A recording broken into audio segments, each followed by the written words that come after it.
My name's Oliver Brett, Managing Director, and today we're going to be unpacking the topic for March, which was togetherness. Earlier this year, we were traveling in the United Arab Emirates, visiting Arab Health Week and some other mental health-based conferences. And there we were part of a conversation around the impact of loneliness and what that has meant for people's mental and overall health during the COVID pandemic.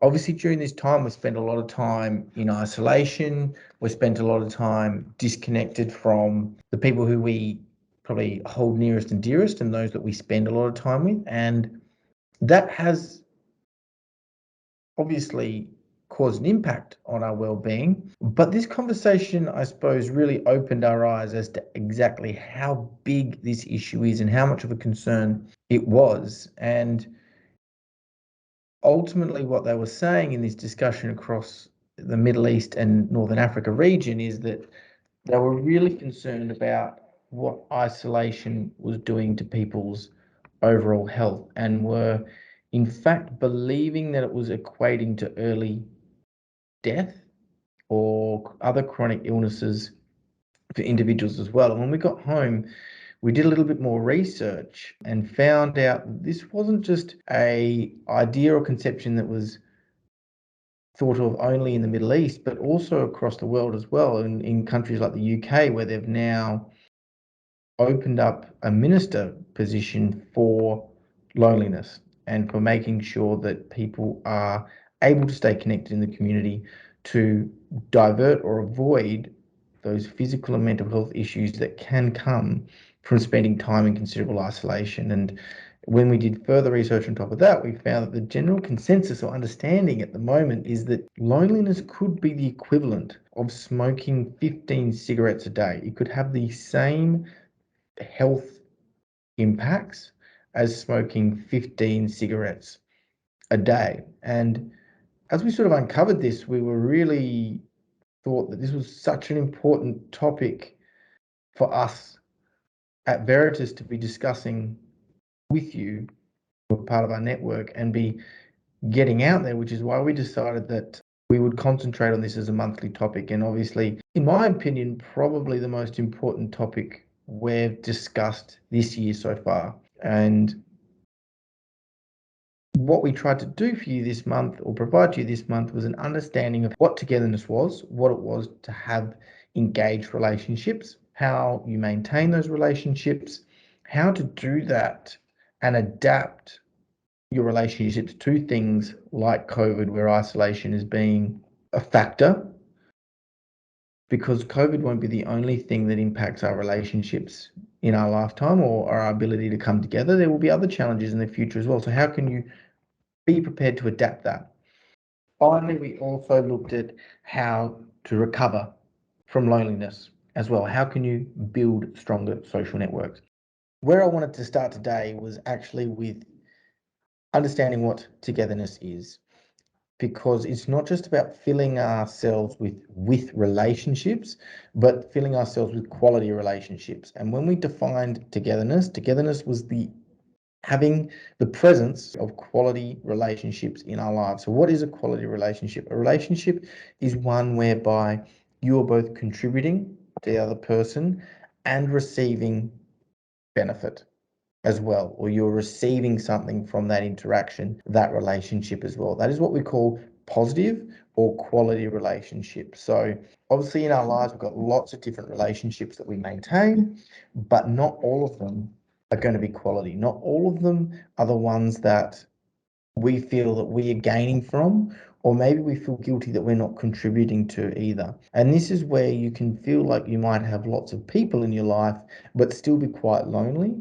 because there's that lack of true connection or true purpose or quality within those relationships that you maintain. So as we start to explore this concept of togetherness, it's really important to recognize that we're not simply trying to fill our lives with relationships for the sake of it, because that is simply going to create more time pressure for yourself, feeling responsible for feeding all these relationships. What we are looking for is quality. We're looking for relationships that we feel like we can contribute meaningfully to, and that we gain from as well. So being lonely is not just about having people in your life, but having those quality relationships as well.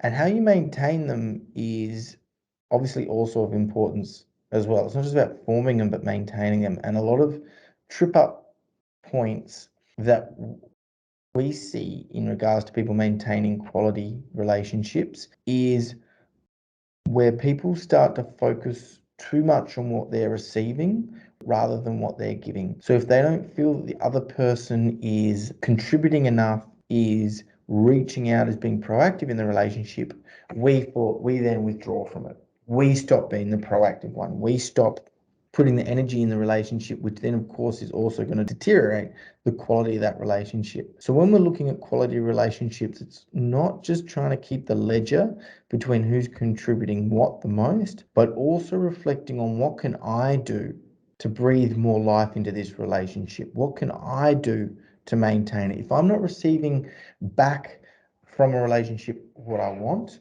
is that because maybe I'm not contributing? Am I waiting to hear from the other person before I reach out? Or is there a conversation here that needs to be had to readdress and to consciously bring focus back to this relationship as well? We really do see a lot of where people start keeping a ledger. I'm not going to reach out until they reach out, all this sort of thing, which, yes, like I said before, it is a two-way street. You do need to be receiving back. But once you start not doing something because someone else is not doing it, you're really signing that relationship up to being sort of coming to the end as well. So one thing I want to be encouraging you all to think about off the back of today's conversation and of this month's topic is the reflection of the relationships you currently have, what you are contributing and what you are receiving from them. And those that you feel like are maybe waning in their quality, is there something you can do to boost that quality? Is there something that you may need to swallow your ego and be the first to reach out to breathe more life back into that relationship? And also, at the extreme other end of it, is there relationships where you know that you're simply either not gaining anything from it, whereby you're the only one contributing, which can be a toxic relationship, or one that you feel like you can't contribute to and all you're doing is receiving, playing a role for the other person, and whether or not you need to be or should be spending your time or too much time contributing to those relationships as well. Do you need to be revisiting which relationships to keep and which relationships not to keep in your life, which is a balance, because that goes against a little bit what I was saying before, but it's sort of that balance between, is this a quality relationship that's not been fed properly, either by me or the other person? How can we solve that? Or is this a toxic or negative relationship, which is just simply taking up my time, which could be better spent in quality relationships, or is deteriorating my sense of self-worth, self-esteem, etc., and something I need to cut as well?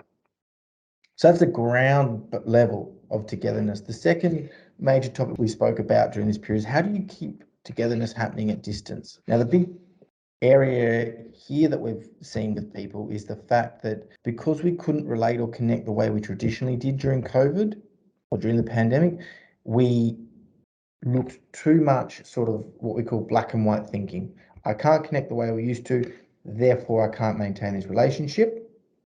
Rather than we can't connect the way we usually do, what might we able to be doing instead? And then reflecting that, hey, even connecting via video conference, although not the same as doing it in person, physical touch, etc., although it wasn't the same level of self-worth derived from that, it was still better than nothing. Yeah. So rather than reflecting on, hey, I am getting something out of this connected via video conference, even though it's not optimal, rather than reflecting it that way, we were saying video conference doesn't work or doesn't feel as good, so I'm not going to do it. So when it comes to connecting by distance or connecting in any situation whereby you're not able to connect in your traditional method, there is distance, or is there some sort of other roadblock in the way, it's about remembering that it's not trying to replicate the exact relationship or the exact quality of connections, but remembering that some sort of connection or some sort of quality is better than nothing as well. And through doing that and recognizing that, you begin to focus on the positives of making a connection rather than the primary focus being on what was missing from that connection compared to usual as well. So that's the mindset of staying connected through distance, through isolation, through whatever roadblock could be. This may not be optimal, but what can I do to maintain, get some level of connection in this relationship or keep it going as well? And that's where you might be adapting, obviously, the methods in which you connect. Is it via virtual? Is it via having to pre-plan? Although COVID may leave and the issues around that and connecting may reduce, other life changes may come up. You might have kids and therefore become time poor. Your friends might have kids and therefore become time poor. How do you adapt to that? Where you might have connected sort of spontaneously without planning, maybe the adaptation is, although it's not traditional organic the way the relationship worked before, maybe you need to adapt to pre-plan. Plan it a month out, get organized so that you've got something to look forward, so that you are prioritizing that relationship, even though it's not the way it organically occurred previously. So this is a really good lesson to learn, not just for, as I keep saying, COVID or isolation and specifically distance, any sort of roadblock, any sort of life change that could come up. How are you going to adapt your relationships so they're maintained and still possible through that change rather than letting them go? And that could come in a variety of forms. The other part I want to touch on in regards to staying together during distance or roadblocks, however you want to refer to it, is taking time to educate others as well.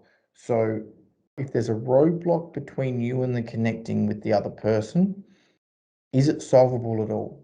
So common one has been technology for staying connected to individuals that may not be as competent on technology. Rather than living with that roadblock, how can you adapt to that roadblock? And in this case, it would be education. What can I do to educate this person to be more competent on text message, on phone calls, on video conference, to resolve that? Yeah. So again, becoming solution focused to find ways to adapt. Yes, if you're not technologically competent, you may not prefer to connect via video conference, but by educating yourself and therefore enabling you to possibly connect that way, you're still giving yourself some sort of connection and possibility. Yeah, to stay connected and not detach from those relationships as well. So are you the one that needs to accept, I need to learn some new ways to adapt to this change? Or are you the one that needs to say, hey, it might be a bit hard to connect to whoever the person is that's not technologically competent? What can I do to assist that? What can I do to support that? Because not only is that going to help your own relationship with the individual, it may actually help them with their other relationships as well. And then the final part that I want to touch on today is around how do we reboot our togetherness? Yep. So if we are lonely, if we are unfortunately in that space where we've lost a number of relationships for whatever reason, whether it be COVID, whether it be life changes, whether it be moving as well, maybe geographically we've moved from where we were once living or changed roles or for relationship breakdown, whatever it might be. How do we bounce back from loneliness? And it's a bit of a three-part process. One is recognizing, obviously, that there is an issue of loneliness as well. So making sure that you've got the time to check in with yourself and ask, how am I going? What am I feeling fulfilled in life? What am I not feeling fulfilled in life? And seeing if that concept of being connected to others is something you feel like is missing, and not just trying to cover that up with more work or other sort of short-term solutions, alcohol use, etc., but actually owning that. And it's okay. Like, change is always hard, and homesickness as well as feeling disconnected from your relationship. So sometimes being lonely can be a sign that you are actually growing in yourself and in your life as well. But it's a challenge you need to go through in order to realize that change in growth and development. So first is recognizing, and if you can do that proactively, e.g., I'm about to move cities, I might be lonely at some times, perfect, because you can prepare for what actions you might take to overcome that. Secondly is understanding that you may not feel like putting yourself out there, you may not feel like trying things new because you're not already excited or energized or motivated because you're feeling maybe a little bit lower than that. But it's understanding that sometimes you need to take action to then get that positive emotion or that positive sense of outcome as well. A lot of the time humans won't do things because we don't feel like doing it. We won't go for that wrong because we don't feel energetic or happy or good, and therefore we won't go for our wrong. We won't do an activity because we don't feel like it. Yeah. When really sometimes we need to know that we need to make a behavior or exhibit a behavior that we know will then have that positive outcome. Yeah. So although we may not feel like going out there and challenging ourselves, it's understanding that by doing that, you're putting in yourself in a position and then have that positive outcome from an emotional point of view as well. It's not waiting to feel like doing it, but challenging yourself to do it to know that you will have the positive outcome at the end of it as well. A lot of people come and they want to create greater social networks. They want to connect with their community better. But then when it comes to sort of, well, how do we plan to do that? How do we create an action plan for that happening? Oh, I don't feel like doing that. I don't feel quite like doing that. I don't feel quite like doing this. I don't feel up to it. Change and twist that relationship a little bit from waiting to feel like doing it to do it to doing it so that you then get that positive outcome. And that will then encourage you to keep going and do more as well. Also, what's important when you're sort of bouncing back from loneliness, I suppose, is to make sure that you reflect on what types of relationships you feel like are missing in your life as well. What do you feel like you're not getting from whatever social supports you currently have in your life as well? Because each relationship serves a different purpose, or it should as well. I doubt that you've got one person in your life that you can go to for every single issue or for every single type of connection. You'd have various different people in your social, romantic, occupational, whatever it is, worlds that serve different roles. So not just going out there and trying to make friends wherever, or trying to create a community wherever and with whoever, but what do you feel like you're missing in your life? What type of connection, what type of support do you feel like you're not receiving currently? And where would you then find that type of person or that type of community as well? So you can concentrate your efforts as well. But to summarize, this has been a really important topic, and we can't discount the importance of the community and social networks that we keep in order to feed our sense of self and to feed our well-being as well. And it's not about just how many friends or people that we interact with on a daily basis or weekly or whatever it is, but the quality of that. And accepting that we all need to contribute the feeding of our relationships as well as monitoring what we're receiving to keep quality relationships. Don't not reach out to someone because they haven't reached out to you. Make sure that you are looking to contribute and feed those relationships which you know you can derive positive sense of self, positive sense of well-being, drive you forward and help develop you. They're relationships worth keeping. They're quality relationships. Make sure that you're adapting and that you're always remaining to be adaptable in maintaining these relationships as well. It might be COVID now, it could be having kids in the future, it could be any other raft of changes. How can you be adaptable in maintaining relationships and not allowing yourselves to slip into that mindset of, I can't connect the way we used to, therefore it's not, and it doesn't feel as good when we connect a different way, so therefore discrediting it, rather than focusing on, hey, we can't connect how we used to. Maybe we have to pre-plan things now and it's not quite as organic or free-flowing, but I still do get a good sense of outcome. May not be as good as what I used to, but I still get some. So I need to keep feeding that and prioritizing that as well. And then understanding that loneliness, when temporary, can be a sign of growth. If we've just moved, if some other changes have occurred in our life, how do we then bounce back from that? And that is around making sure that we're challenging ourselves to think about what relationships are missing, where we can find that relationship and community in whichever situation we're in now, and then putting the effort in to then receive the positive outcome and reward, not waiting to feel like doing it, but doing it, challenging ourselves to doing it, even though we may not feel like it, to then receive that positive outcome of those relationships spawning as well. But thank you very much for listening. I look forward to catching up with you in April, at the end of April. And until then, I wish you all the best. Thank you.